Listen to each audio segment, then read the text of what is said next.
쉬운 성경 전도서 4장. 내가 다시 살펴보니 해 아래서 온갖 학대가 자행되고 있었다. 학대하는 자들에게 권세가 있으니 학대당하는 자들의 눈물을 위로하는 사람이 없구나. 그래서 나는 말했다. 죽은 자가 살아있는 사람보다 행복하다.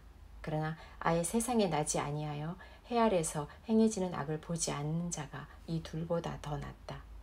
또 살펴보니 모든 수고와 성취는 이웃에 대한 시기심에서 발생하였다. 이건 역시 바람을 잡으려는 것처럼 허무한 일이다. 어리석은 자는 팔짱 끼고 지내다 굶어 죽는다고 하지만 바람을 잡고자 두 손을 벌려 수고하는 것보다는 한 줌으로 만족함이 더 낫다. 내가 살펴보니 해 아래 허무한 것이 또 있었다. 어떤 사람은 아들이나 형제도 없는 외톨이지만 끝없이 수고하며 자기 재산에 만족할 줄을 모른다. 그는 말한다. 내가 누굴 위해 이렇게 수고를 하지? 왜 나는 즐기지 못하는 걸까? 이건 역시 허무한 일이다.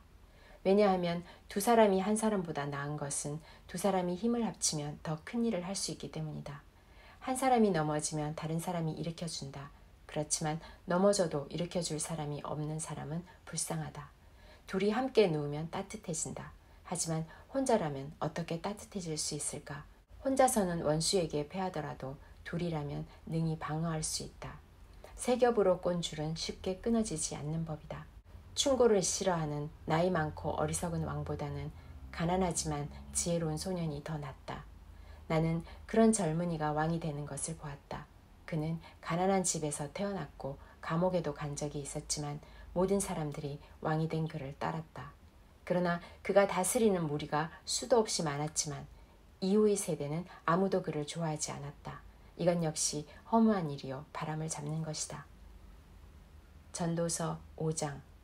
하나님의 집에 예배하러 들어갈 때에 발걸음을 조심하여라. 형식적으로 예배드리는 어리석은 자보다 말씀을 듣기 위해 조용히 나아가는 자가 더 낫다. 어리석은 자들은 악을 행하면서도 알지 못한다. 하나님 앞에서 함부로 입을 놀리지 마라. 조급한 생각으로 무엇을 말하지 마라. 하나님은 하늘에 계시고 너는 땅에 있으니 너는 말을 적게 하여라. 걱정이 많으면 꿈자리가 사납고 말이 많으면 어리석은 소리를 한다. 하나님께 약속했거든 신속히 이행하여라.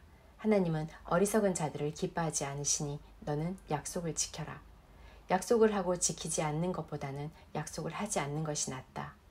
너의 입술로 죄짓지 마라. 하나님의 사자에게 내 약속은 실수였습니다라고 말하지 마라. 하나님께서 화내실 만한 말을 하여 그분이 너의 손의 수고를 망치게 할 이유가 무엇이냐? 꿈이 많고 말이 많은 것도 허무하니 하나님을 경외하여라. 만일 가난한 자가 학대를 당하고 정의와 인권이 무시되는 것을 보거든 그런 일들에 대해 놀라지 마라. 왜냐하면 그것을 처리할 관리가 있고 이들 위에는 더 높은 고위 관리가 있기 때문이다. 땅의 산물은 모두를 위한 것이다. 왕도 들판에서 나는 곡식을 먹는다. 돈을 사랑하는 사람치고 돈에 만족하는 이가 없고 재물을 사랑하는 사람치고 자기 수입에 만족하는 이가 없다. 이건 역시 허무한 일이다. 재산이 불어나면 식솔도 많아지는 법이거늘 주인이 재산을 바라보며 즐기는 일 외에 그가 얻는 유익이 무엇인가? 노동자는 적게 먹든지 많이 먹든지 잠이 달콤하지만 부자는 재물이 많으므로 걱정 때문에 잠을 이루지 못한다. 내가 살펴보니 해 아래 큰 재앙이 있는데 그것은 재물이 그것을 축적한 자에게 해를 끼친다는 것이다. 투자를 잘못하여 재산을 날려버리니 그 아들에게는 한 푼도 돌아가지 않는다. 우리는 태에서 알몸으로 나올 때처럼 알몸으로 돌아간다. 손으로 수고한 그 어떤 것도 지니고 가지 않는다. 이건 역시 큰 재앙이다. 사람은 세상에 태어난 모습 그대로 돌아간다. 그렇다면 바람을 위해 수고한 것이 아닌가? 도대체 무슨 유익이 있는가? 사람은 평생 근심 중에 식사를 하고 크게 좌절하고 병들고 분노한다. 내가 관찰해보니 하나님께서 주신 자신의 생애 동안 먹고 마시며 자신이 하는 일에서 보람을 느끼는 것이 행복이요 적절한 일이다. 그것이 인생의 몫이기 때문이다. 하나님께서 재산과 부를 주시고 또 그것들을 누리게 해주실 때 자기 몫을 받아서 자기 하는 일에 즐거워하는 것이 바로 하나님의 선물이다. 사람은 자기 삶을 심각하게 생각할 겨를이 없다. 왜냐하면 하나님께서 그의 인생이 즐거움에 빠지도록 만드시기 때문이다.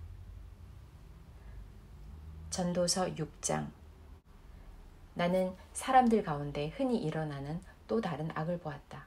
하나님께서 어떤 사람에게는 부와 재산, 영예를 모두 주셔서 더 바랄 것이 없게 하셨지만 동시에 그가 이 모든 것을 누리지 못하도록 하시며 타인이 대신 누리게 하신다는 것이다. 이건 역시 허무한 일, 큰 재앙이 아닌가. 사람이 자녀를 100명이나 낳고 장수한다고 하자 제 아무리 그가 오래 산다 하여도 그 마음이 행복을 찾지 못하고 죽어서 매장되지 못한다면 나는 차라리 낙태된 아기가 그 사람보다 낫다라고 말하겠다. 사사나는 허무하게 왔다가 어둠 속으로 사라지고 그 이름조차 어둠 속에 묻히고 만다. 사사나가 비록 햇빛도 보지 못하고 아무것도 알지 못한다 하더라도 그 사람보다 더 많은 안식을 누린다. 설령 그 사람이 1000년에 2배를 산다 할지라도 행복을 맛보지 못한다면 둘 다 같은 곳으로 가는 것이 아닌가. 사람의 모든 수고가 다 먹기 위함이지만 그 식욕은 만족할 줄을 모른다. 지혜자가 어리석은 자보다 나은 것이 무엇인가. 가난한 사람이 타인 앞에서 예절 바르게 행동한다고 하자. 그렇다고 해서 그가 얻을 유익이 무엇인가. 두 눈으로 보는 것이 마음의 공상보다 낫다. 그렇지만 이건 역시 허무하여 바람을 잡는 것과 같다. 지금 존재하고 있는 것은 이미 오래전부터 이름을 가지고 있다. 사람이 무엇인지도 알려져 있다. 그러나 사람은 자기보다 강한 자와 다투는 일을 할 수 없다. 말을 많이 할수록 허무함도 더해진다면 말을 많이 하는 것이 사람에게 무슨 유익이 있겠는가. 그림자와 같이 허무한 며칠을 사는 인생 중 삶의 최선이 무엇인지 아는 자가 누구일까. 사람이 죽은 후 해 아래서 무엇이 일어날지 누가 그에게 말해줄 수 있을까. 전도서 7장. 좋은 이름이 값진 향수보다 낫고 죽는 날이 태어나는 날보다 낫다. 초상집에 가는 것이 잔치집에 가는 것보다 낫다. 이는 모든 사람이 죽을 것이기 때문이다. 살아있는 사람은 이것을 명심해야 한다. 또한 슬픔이 웃음보다 낫다. 왜냐하면 슬픈 안색이 마음에는 약이기 때문이다. 지혜자의 마음은 죽을 때를 생각하지만 어리석은 자들은 즐길 생각만 한다. 지혜자의 꾸지람을 듣는 것이 어리석은 자들의 칭송을 받는 것보다 낫다. 어리석은 자들의 웃음소리는 가마솥을 달구는 가시나무 타는 소리와 같다. 이건 역시 허무하다. 탐욕이 지혜로운 자를 어리석게 만들고 뇌물이 그 마음을 어둡게 한다. 일의 끝이 시작보다 낫고 인내가 마음의 교만보다 낫다. 너의 급한 마음으로 화내지 마라. 왜냐하면 화는 어리석은 자의 품속에 머물기 때문이다. 옛날이 지금보다 훨씬 좋은 것은 웬일이죠? 라고 말하지 마라. 그런 질문은 어리석다. 지혜는 재산처럼 좋은 것이고 해 아래 사는 사람에게 혜택을 준다. 지혜도 사람을 보호하고 돈도 사람을 보호해주지만 지혜가 돈보다 나은 것은 생명을 주기 때문이다. 하나님께서 하시는 일을 살펴보아라. 그가 굳게 하신 것을 누가 바르게 할 수 있을까? 형통한 날에는 기뻐하고 재앙의 날에는 살펴보아라. 이 모든 날들은 하나님께서 만드신 것이다. 그래서 사람들은 자기 미래를 알지 못한다. 나는 내 허무한 인생을 살면서 이런저런 일을 다 보았다. 의로운 생활을 하면서도 망하는 의인이 있는가 하면 죄악된 생활을 하면서도 오래 사는 악인이 있다. 지나치게 의로운 채 하지 말고 지나치게 지혜로운 채 하지 마라. 그러다가 망할 필요는 없지 않는가. 지나치게 악하게 굴지 마라. 어리석은 자처럼 굴지도 마라. 어찌하여 제 수명을 다 채우지도 못하고 죽으려 하는가. 이것도 잡고 저것도 놓지 않는 것이 좋다. 하나님을 경외하는 자는 이 모든 극단을 피할 것이다. 지혜가 주는 힘은 한 성을 지키는 10장군의 힘보다 강하다. 제 아무리 의롭다 해도 죄 짓지 않은 사람은 세상에 없다. 누가 뭐라 하건 모두 알려고 하지 마라. 그러다가 너의 종이 너를 저주하는 말까지 들을까 두렵다. 너도 알다시피 때로는 너도 남을 저주하지 않았느냐. 이 모든 것을 알고자 나는 지혜를 써서 시험하였다.